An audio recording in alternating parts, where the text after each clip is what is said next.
Hello and welcome to this walkthrough or playthrough of the text adventure game Suds for the BBC microcomputer, the old 8-bit microcomputer from the 80s. I've decided to walk you through this text adventure here for various reasons. First of all, Suds is a multi-part game, so I can walk you through one self-contained chunk which contains a story of its own, and I can show you one quest from start to finish.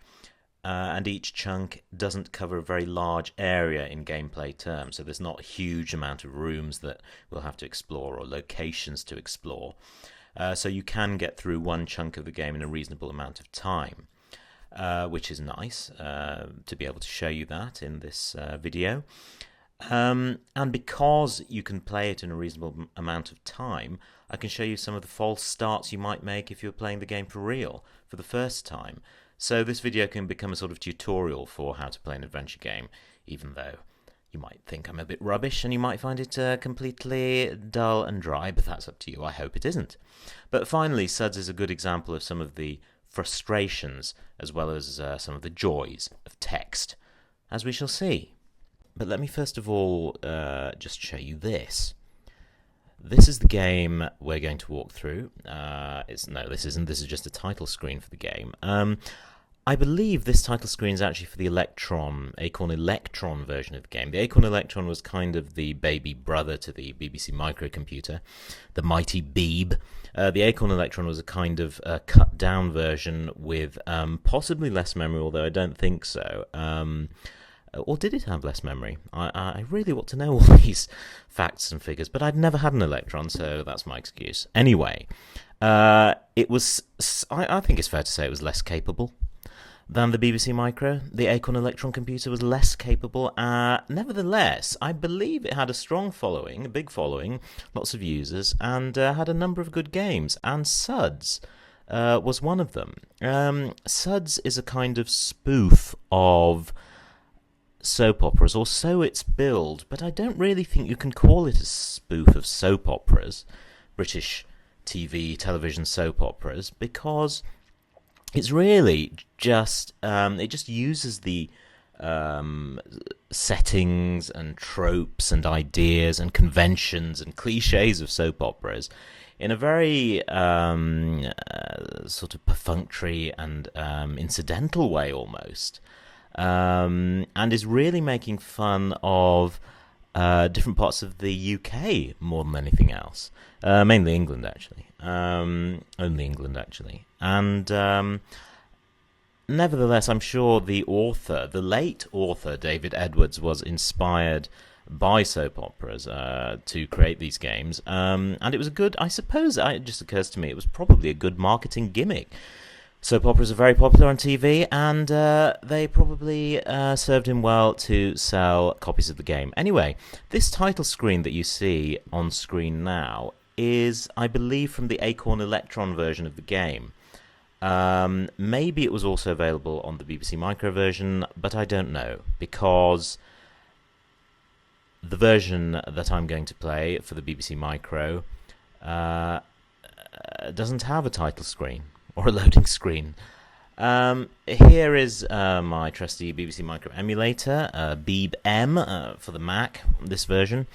And here I've loaded up the disk image for Suds, and I'm going to boot it now. And as you can see, it boots straight into this menu. Suds, the text adventure game, is in 4 parts, each of them relatively short for a text adventure game. But together they make up quite a chunky adventure, and I'm going to try to get through as many as I can tolerate, and we'll see how we go. Okay, so let's load part 1. Riverdale Software presents Suds part 1. Please wait, game loading, don't have to wait very long. Okay, so this is the first screen in the game. Another boring day at Emeroid Farm.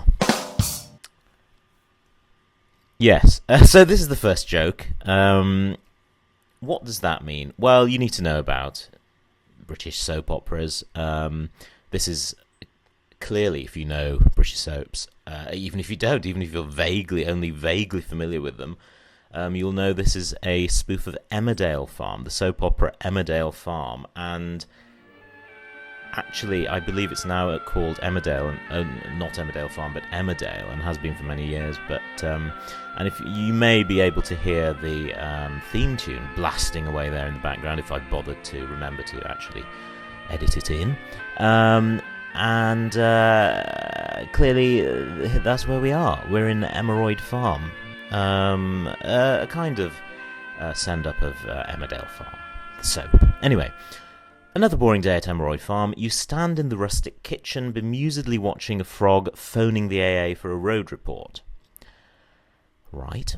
Poor Jackie Hayrick. It's been a bad year for you. So you are Jackie Hayrick, clearly. The ratings have fallen sharply since the rest of your family were bumped off by a bull, which mistimed its cue. However, you have heard of a new series down south where the actors have a great time talking funny, spend most of the time in the pub, and get pregnant to boost the viewing figures. Go for it. And I wonder which soap opera that was an oblique reference to. We shall soon see and find out.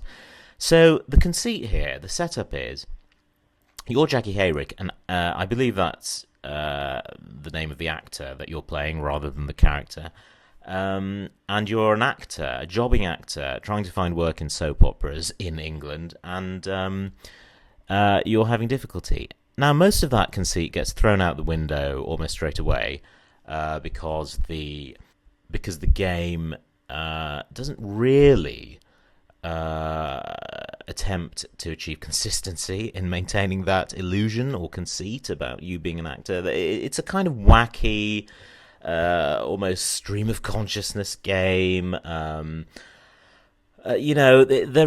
callbacks to the origins of adventure games, as you'll see, in the origins in folklore and mythology. You just need to have a lot of kind of associations of general cultural references in your head in order to solve this game. It's not going for verisimilitude or mimesis. It's not really trying to simulate. It's not really a simulation of soap opera acting at all. It's a wacky, freewheeling kind of game. I believe that was the intention. Anyway, here we are. So we are an actor in Emerald Farm. And I'm going to press space. And here we are. Here, the adventure begins proper now. You are in the kitchen. To the east is an open door. You can also see a frog and a piece of rag. Right. So immediately you can see what I meant when I said that this isn't a simulation of a text adventure of being an actor in a soap opera. What's a frog doing here? Well, actually, at the moment, I can't really say that. Can I, in fact, examine the frog? It's a one-legged frog, the result of a close encounter with a French chef. I believe the game said the frog was using the phone, and that's your clue that this isn't a realistic simulation of life, but it's a wacky text adventure. And what can we try to do here? Can we talk to the frog? Shut up is the response when we try to say that. Charming. Why? Why are we told to shut up? Why can't we talk? Can we talk? No, we can't. Shut up, it says. Again. Let's get the rag. Can we examine the rag? It's a bright red rag. Okay, very good. Let's try waving the rag. And we're told you can't do that.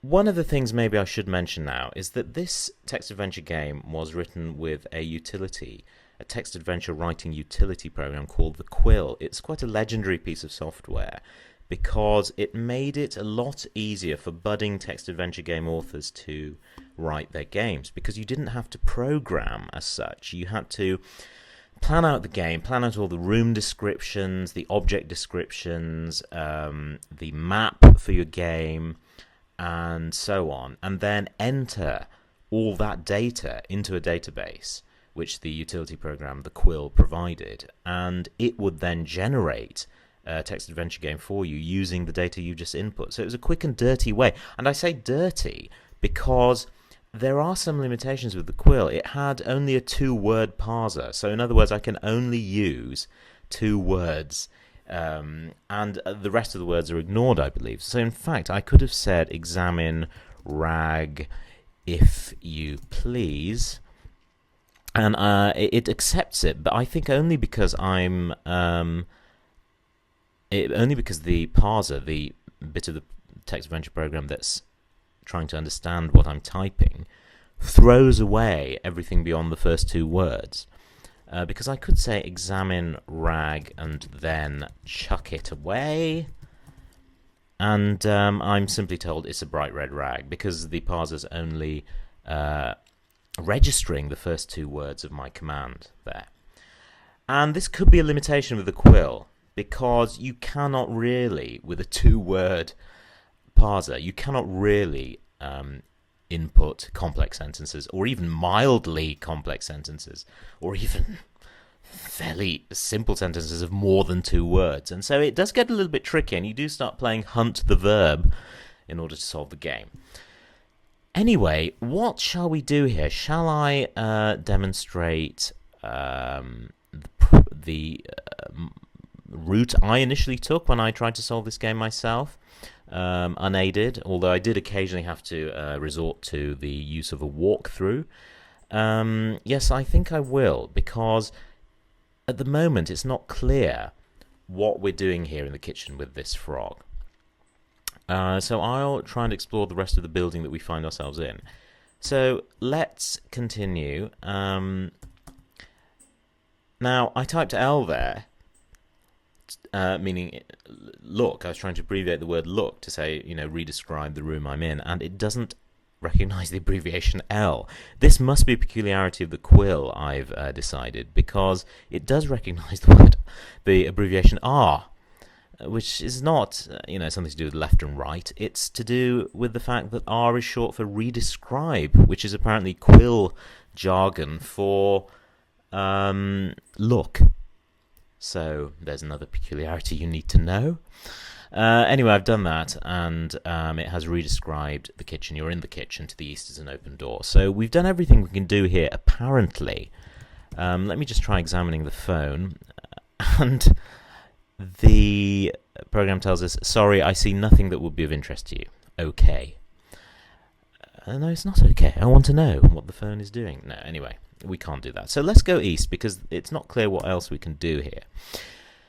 East. You're in the hallway. A flight of rickety stairs leads upwards. To the east and south are doors. Now, okay, let's try and go south. And we're told you can't get out without a key. So clearly we need to find a key. We need to try and solve this part of the adventure, which apparently we were told involves us getting out and trying to make our way down south. But we need to try and get out of this house first of all. But there's a key. We can't open the door. We can't unlock the door. So what are we to do? We need to find a key. Now, I should probably point out here that you can abbreviate commands, each word in a command, to just the first four letters of the word, because that's all that the Quill understands. That's all that the Quill cares about. So this utility program, the Quill, which was used to write this adventure game, only registers the first four letters, or only recognizes the first four letters of any word you might type in. So if you, as an adventure game creator using the Quill, wanted to have two objects that began with the same four letters, you'd be out of luck. You'd have to try and find a synonym for one of the objects and hope that your users, the players of the game, would in the end find out or think of the same synonym that you did. So you can't have two objects, two takeable objects in the game that begin with the same four letters. So that's another peculiarity. The advantage, of course, to the user is that you can just abbreviate words to the first four letters, and it saves your fingers when you're typing. Okay, so we can't unlock the door. Let's go east because we can. You're in the chintzy lounge with its ornate mantelpiece. Interesting information. You can also see a vase. Okay, examine the vase. I can, of course, just abbreviate that to exam vase. You hear something rattling inside, but you can't get your podgy hand in. Oh dear. It's curious. Do we dare smash the vase? I mean, it's a risk because we might actually need the vase, but I happen to know that we don't need the vase, so I'll smash it. You smash the vase. Among the debris, you spot a railway ticket. Let's get that. That sounds very useful. Let's examine it. Exam tick. Abbreviations there. 4 letters. 4-letter abbreviations. Oh dear. It's a student single to Manchester. Am I a student? Am I a student actor? Jackie Hayrick? Maybe I should look at my equity card to find out. I don't have one, do I? Ah, yes, let's see what in fact I am carrying. You have with you, apart from your usual vacant expression and Oxfam cast-offs, a one-way rail ticket and a piece of rag. Obviously, I've just picked up those 2 objects. And I'm wearing Oxfam cast-offs, so I'm not a very successful actor. I'm clearly not a very successful actor at this stage of my career, acting career. Will I be able to use a student single ticket? I don't know. Yes, I is the command to find out what you're carrying. It just is short for inventory. So we're still in the chintzy lounge. We found the ticket, which is good. We can go east. You're in a musty-smelling conservatory. There's a door to the west. You can also see a stone. Let's examine the stone. Sorry, I see nothing that would be of interest to you. That's rather a misleading response, I think, I mean, one might take that to mean that you should just leave the stone alone and it's of no use to you in the game, but that's not true. So I think here's another limitation of using the Quill to author an adventure program. You're kind of stuck with the stock responses sometimes. Or maybe I'm not quite sure if it's too difficult to program in a response. It's probably a lot of work to program in an interesting response for every object when you examine it. So, hey-ho. But in this case, that's a bit misleading because we do want to get the stone, in fact. So we've got that, and we can only go back west. Now, we're back in the lounge, we can go up from here. Shall we do that now? No, let's first of all do something else, because there's a mantelpiece here. Let's examine that. Examine mantelpiece. Very nice, but there seems to be a loose knob on top. And I shall examine the knob just to see. Sorry, it's not of interest, I'm told, but in fact it is of interest. Now, because it's described as a knob, no pun intended, I initially did try to pull it. Again, no pun intended. And I'm told you can't do that. And then I believe I tried to push it. And there's a creak and a groan, and the mantelpiece has been slid back to reveal a secret room. Oh, it's like a haunted mansion from the old films. I don't know. Anyway, there's a secret room. And I believe, actually, I found it quite difficult to reveal that when I first played through. Anyway, that's a non-starter, so I'll forget all about that. I'll go into the secret room. You're in the secret room. Yes, I am. There's a Chippendale cabinet in the corner. Curiouser and Curiouser. Cabinet of Curiosities. You can also see a pair of boots. Now, that's also of interest. I examine them, and I'm told actually they're not of interest, but they are. I'm going to get the boots, and I'm going to wear the boots. And if I type inventory, I am told that I have, amongst my other objects, this ragbag collection of objects, I've got a pair of boots, brackets, worn. That doesn't mean that they're old, it means that I'm wearing them. And that's all well and good. Can I in fact open this cabinet? Oh, the cabinet is locked. Can I unlock the cabinet? No, I can't. And I've forgotten whether I need to do anything with that cabinet. Bear with me while I just quickly go and check. I'm looking at a walkthrough written by someone. I've forgotten who. Which I found. The solution is in fact written by David Lodge, so many thanks to him. I found the solution at the Classic Adventure Solutions Archive website, which is indeed a very useful website if you want help, if you're desperate and stuck on an adventure game. And I recommend it highly. And I'm just looking through this particular walkthrough now. There it is. Lots of interesting stuff there. Just looking through that to see if I need to do anything with the cabinet, and I may not need to, in fact, which is quite odd and makes me wonder why the cabinet was there and why we're told that it's locked.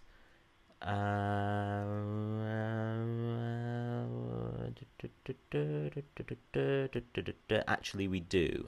It's misleading. Okay, fine. Sorry about all that. That was a load of rubbish, wasn't it? Right, we have done this.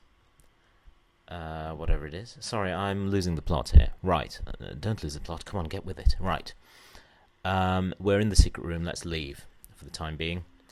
Let's leave this silly place and go out, and we're back in the lounge. Let's go up because we can go upstairs. We haven't even done that yet. Wait a minute. What's going on? You're in the chintzy lounge with its ornate mantelpiece. You're in the hall. Oh, it's from the hallway. I'm sorry, I've got a map. It's my own map, actually, which is wrong. And I need to correct that. How rubbish. I am. Right, I've gone upstairs from the hallway. You stand at the top of the stairs. There are open doors to the east and west. A photo of a toothless ancestor beams down at you from the wall. Let's examine the photo. A badge reading, "I support the Emeroid war women," falls to the ground. And as in all adventure games, we pick up every object that we possibly can in case it's of interest, because we never know when it might be useful. If I examine the badge again, I'm told it's not of interest, but it actually is, as we discover later on. And this toothless ancestor is again a little joke at the expense of the people who inhabit this world of Emeroid Farm. I don't know if it's, an accurate sort of spoof of what happened on Emmerdale Farm. Were there toothless ancestors? Were there, in fact, families of great pedigree, great and ancient pedigree on Emmerdale Farm or Emmerdale, the soap opera, in real life? I don't know. I don't know because I don't watch it. So perhaps a lot of the references are lost on me. I don't think so, because most of the references are just plain wacky, I think. Anyway.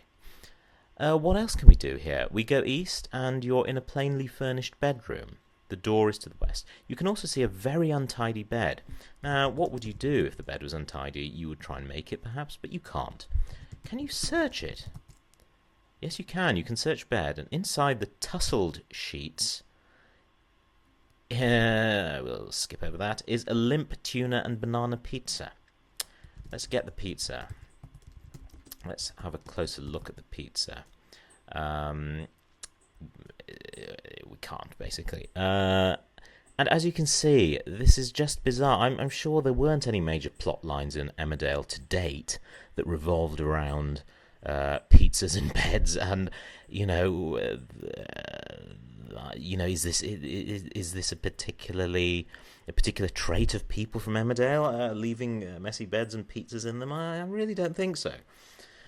And so, this is a minor problem, but I do keep harping on about it because it's sort of a problem. I mean, you've created an adventure game about supposedly spoofing a soap, and you're just creating a wacky world which many of its details don't have anything to do with the soap per se, which is good because it allows lots of players into the game. It makes the game accessible to a wide audience, but it's also a bit confusing and odd and creates a strange result. It kind of, creates a strange atmosphere in the game itself. Anyway, let us exit this dirty place, the bedroom, and we're back at the top of the stairs. And, we can try going in various directions, including west. It's a bit dark in here. I think you'd better... the studio carpenter hasn't finished the set. Crash! You plummet back into the kitchen, startling the frog, which has just returned to finish his phone call. He hops it again. So, oops is all I can say to that. That was a bit cruel. I believe that that action there, us falling down the half-finished set, or falling through the half-finished set into the kitchen, has decreased our score. I think we've been penalised. Your TV rating is now 8, but as I forgot to check what our TV rating was before, I can't be sure. Anyway, there we are. We have now explored the whole of the house, and we haven't found a key to the front door, which, as you will see, is still locked. We can't go out without the key. We can't smash the door. We can't hit the door.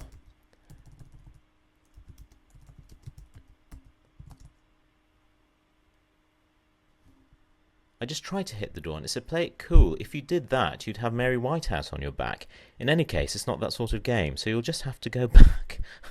I forgot that happened. The game does kind of boot you back to square one if you're a bit too violent, or if you do things it doesn't like. Which is a little unfair again, but I've actually been booted back to the bedroom. My score's the same. And I have all the objects I found before, but that's it. So I was just kind of... I think I was rewound a bit, wasn't I? Anyway, I'll go down the stairs this time and not fall through the set. And I'll go west and go back to the kitchen. Now, there's this frog. Now, what are we to do? Because we can't find a key, and without a key we can't leave this place, and we don't want to be stuck in here for the whole of the game. It must be something to do with the frog. That's all that's left. And what do you do with the frog? What would the denizens of Emerald Farm do with it? Well, I don't know about Emerald Farm. What would denizens of Emmerdale Farm do with the frog? They'd probably just kick it out of the way. The French version, they'd probably cook it and eat it. But this isn't a French version of Emmerdale Farm. This is a wacky... free associating text adventure game, and you need to draw on your knowledge of folklore and fairy tale and all sorts of things, because of course the roots of text adventure games are in myth and folklore and fantasy and Dungeons and Dragons particularly. I'm not sure if the very first text adventure game, Advent, or Adventure, or Colossal Cave Adventure. I'm not sure if either of the authors of that game played Dungeons and Dragons. I think one of them might have, but that was the very first text adventure game, and it included a lot of fantasy type characters and situations. Dragons, dwarves, axe throwing, and magic even, and so on. So I believe this game we're playing now, Suds, is drawing on that tradition of text adventure games and fantasy and Dungeons and Dragons and folklore and fairy tale. And you have to think about that, because that's the only way to solve this puzzle of the frog. Because all we can do with the frog... In fact, I'll try eating him. And I'm told, stop thinking about your stomach. I'll try... You can't talk to him, we're just told to shut up. What do you do with frogs? Like the princess in the fairy tale, you kiss it. And there's no logic there, other than the logic of fairy tales. It turns into a princess, we're told. No, of course it doesn't, dummy. Instead, it gives a croak of horror and hops it. Splashing into the sink, it throws out a key.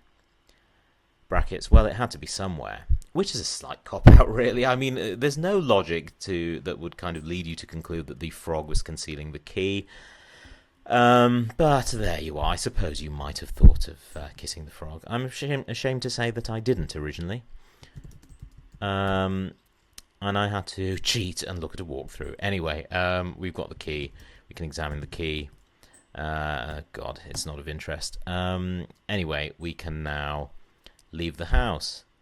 Hurrah! Because we have a key, we have exited the house from the hallway. And you are now in the farmyard. To the north is the farmhouse. That's where we just were. And other exits are south, east, and west. And that's the end of part 1 of this walkthrough of Suds. I'll see you in part 2.